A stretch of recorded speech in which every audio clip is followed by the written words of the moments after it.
Today, we are going to be discussing the letter writing from IELTS General Book 9 Test A, the Writing Task 1.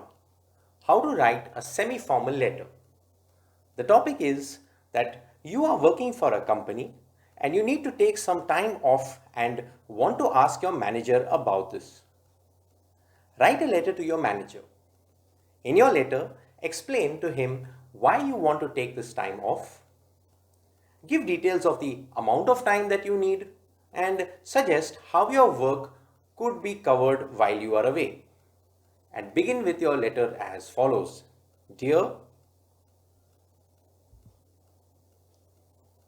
this 150-word letter can be written in 20 minutes as follows.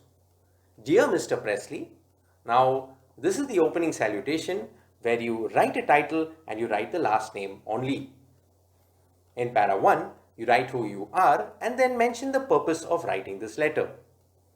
In para 2, explain why you want to take time off.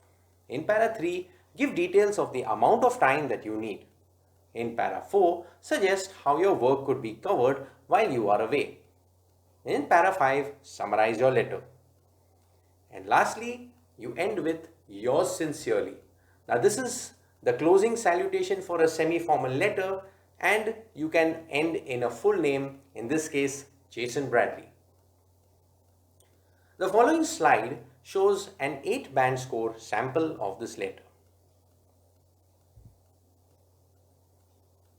Dear Mr. Presley, I am posted as a storekeeper in the company's warehouse and I am writing to request you to grant me a week's leave so that I can move from my current home to a new apartment.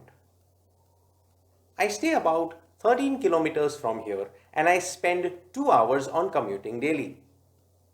So to save time, I have rented an apartment that is walking distance from here. However, to move into this new apartment, I will require a week's time of work starting from next week. As I anticipated this, I had started reporting to work an hour earlier since last Monday, and I will continue to do so this week also. This will ensure that the company's work will not be affected by my absence. I hence request you to grant this leave so that I can move into the new apartment. I assure you that I will report to work immediately upon the expiry of the leave. Yours sincerely, Jason Bradley.